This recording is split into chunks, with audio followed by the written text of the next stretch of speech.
What's going on, family?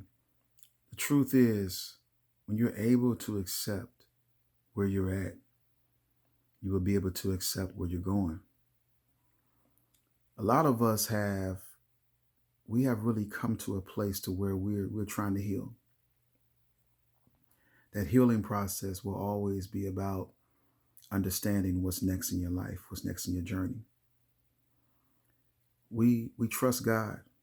We believe that things are going to move forward. We understand that where we're at. But even with understanding that is never enough. You're going to have to figure out exactly what do you want. You can't continue to play both sides. You can't continue to say, I want to work things out. I want to stay. I want to work things. You have to make your mind up what you want to do. You want to go, you want to stay, you want to work things out. You have to make your mind up. Now, I know it's easier said than done because everybody's not in your shoes. But finding the strength and the courage to move on with your life takes a lot of strength and takes a lot to do. It's never easy.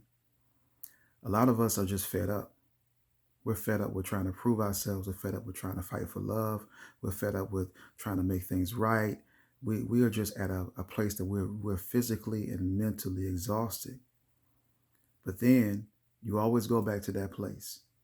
You always go back to that place to where things were right. You always think about what if.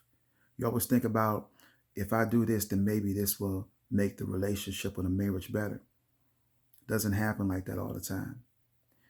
You have to get at a place to where you have to do what's not only best for you, but what's best for your future. I've talked to people that have been separated for 5 years. Within that 5 years, their life has not transformed or changed. They've been in the same predicament for 5 years, you all.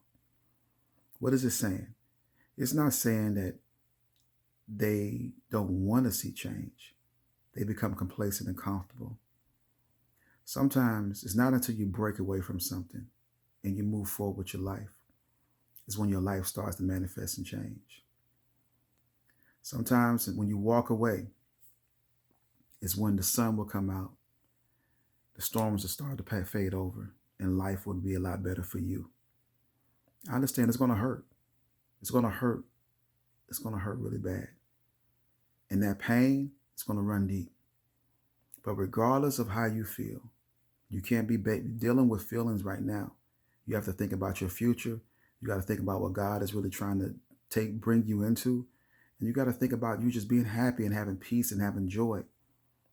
Because I tell you this, the worst feeling in the world is to be involved in living with somebody and still be in love with them. And you're not able to be happy. You're not able to have peace. You're not able to do the things that you want to do because you're in a relationship and you're in a marriage to where you cannot do the things that you want to do and your life is held up. And God is trying to open your eyes up and show you some things, but you refuse to accept these things because you're caught up in your emotions and feelings just for the sake of saying, what if? So we have some choices to make.